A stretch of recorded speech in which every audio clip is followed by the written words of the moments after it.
안녕하세요. 오늘은 예수의 유해욱 신부님의 30번째 책 허영, 순례시 그리고 하느님이라는 책에서 허영은 네이버에 검색하니까 조선시대 후기에 화가더라고요. 그래서 아마 그 화가에게 편지를 쓰는 스타일로 글을 쓰신 것 같고요. 이 성지순례를 통해서 현장에서 느끼신 느낌이나 이런 것들을 적으셨는데, 그 중에서 저는 여기에 짤막짤막하게 나오는 시만 읽어보도록 하겠습니다. 34페이지 기다리시는 아버지의 비유. 톰 맥기네스의 시입니다. 우리가 다시 만나게 되기를 나는 그토록 꿈꾸었다. 나는 너를 의심한 적이 없고 내가 돌아올 줄 알고 있었다. 우리가 알고 있는 사랑을 모두 지닌 채 내가 열려진 문으로 들어서는 순간을 보게 되기를 나는 열망했다. 오, 나는 너에 대해서 확신했고 너를 너무도 사랑했다. 너를 믿었고 내가 집으로 돌아올 것을 알고 있었다. 오, 나는 내가 여전히 우리와 함께 있으리라고 확신한다. 때로 나의 마음은 너를 볼 수도 있었다. 오, 나는 너에 대해 확신했고 어떤 식으로든 내가 내 곁에 있음을 알고 있었다. 홍수처럼 쏟아지는 말로 너를 위로하고 너를 품에 끌어안아 안심시키며 반갑게 맞이하게 되기를 나는 기다리고 또 기다렸다. 별이 떠오르는 길고도 정적어린 순간에 고독과 어둠이 내게서 사라져 버릴 때까지 너를 온갖 악으로부터 지켜주고 너를 맞아들이며 굳게 껴안아 두려움에서 너를 보호해 주는 사랑을 내게 들려주게 되기를 나는 기다리고 또 기다렸다. 오, 내가 어떤 식으로든 곁에 있는 나를 느끼고 있었음을 나는 확신했다. 나는 너를 신뢰했고 사랑했다. 나는 너를 믿었고 네가 집으로 돌아올 줄 나는 알고 있었다. 나는 너를 신뢰했고 내가 집으로 돌아올 줄 나는 알고 있었다. 진정한 자유인이 되어 돌아오기를 기다리시는 아버지, 예수님, 집 나간 아들을 맞이하는 장면, 이해가 잘 안 되는 분들도 있었을 텐데 그것에 관한 시를 번역해 놓으신 것입니다. 47페이지 가장 거룩한 땅 이스라엘을 가셔서 쓰셨던 거예요. 헤로데 대왕의 여름별장 왕궁이었던 그곳은 돌 조각이 뒹구는 그야말로 세월의 무상함을 느끼게 하는 폐허이며 언덕이었습니다. 그날 복음 내용의 장소는 카이사리아 필리피 언덕이었습니다. 한때 번성하던 도시, 화려한 신전들과 카이사르의 흰 대리석 동상이 서 있던 곳이지만 예수님 당시에 이미 인적이 드문 거의 폐허가 된 곳입니다. 그 카이사리아 필리피 언덕에 서서 예수님께서 물음을 던지신 것입니다. 쉽게 말하면 예수님께서 한적한 그곳으로 제자들을 데리고 피정을 간 것입니다. 허영, 그곳에서 이 세상 권력의 무상함을 제자들에게 보여주셨고 그곳에서 당신이 누구냐는 물음을 던지셨습니다. 베드로는 당신은 하느님의 아들 그리스도이십니다. 라는 고백을 합니다. 예수님께서는 이 세상 왕이 아닌 진정한 그리스도 구세주라는 고백을 들으신 것입니다. 베드로의 노래 3. 그리스 신들의 전설이 소리 없이 들려오고 흰 대리석 카이자르의 동상이 서 있는 이방인의 도시, 필립보의 가이사리아 언덕, 이스라엘 역사의 물줄기가 흐르는 요르단강 상류. 나는 헤아려 보내. 그분이 이곳에 우리를 데려오신 뜻을 신들과 제왕들의 영화는 돌 조각으로 뒹굴고 풀잎이 황금색으로 눕는 곳, 거기 예수님께서 서서 우리들을 내려다 보시며 물으셨다네. 이 영원한 고대의 땅 이집트 시나이산. 시나이산의 그 일출을 제가 이 책을 읽고 궁금해가지고 네이버에 검색하니까 정말 대단한 곳이더라고요. 그런데 여기에서 일출을 가장 잘 묘사한 동명일기로 유명한 의유당의 시를 적어 놓으셨어요. 그 일부를 인용한다고 해서 읽어보겠습니다. 78페이지. 이윽고 날이 밝으며 붉은 기운이 동편 길게 뻗쳤으니 진홍대단 여러 피를 물 우히 펼치듯 만경 창패 일시에 붉어 하늘에 자옥하고 노하는 물결솔에 더욱 장하며 홍천 같은 물빛이 황홀하여 수색이 조요하니 차마 끔찍하더라.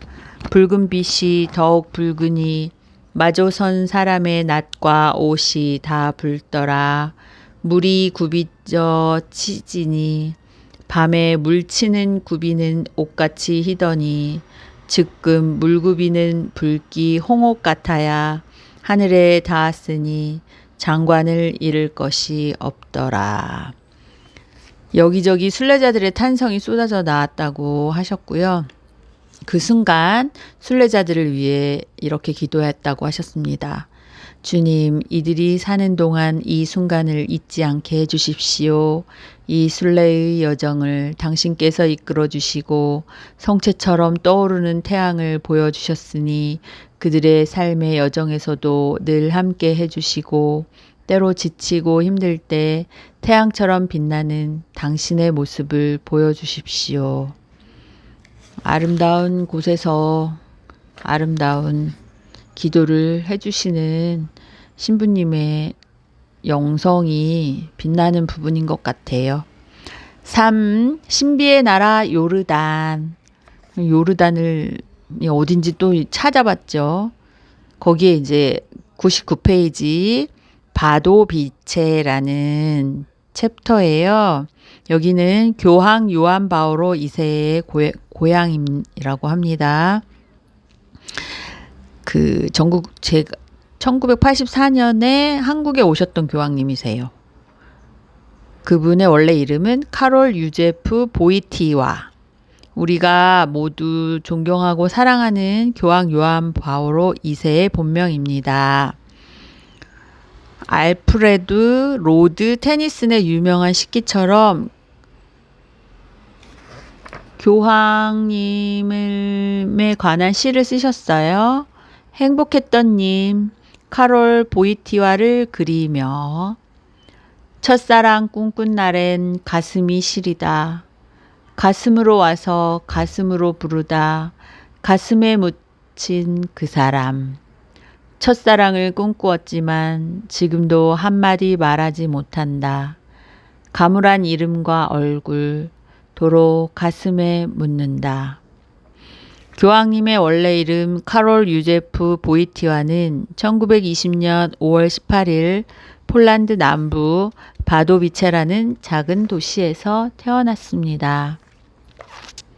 이분은 1984년도에 한국에 오셨고 여의도에서 미사를 하실 때 저도 초등학생이라서 저희 가족이 가서 그 현장에 있었던 사진이 있어서 제가 요한 바오로 2세 교황님에 대해서는 특별한 또 추억이 있는 분인데 이렇게 이 글로 시로 그분에 대한 사랑을 쓰실 수 있었던 것에 대해서 되게 존경스럽고요.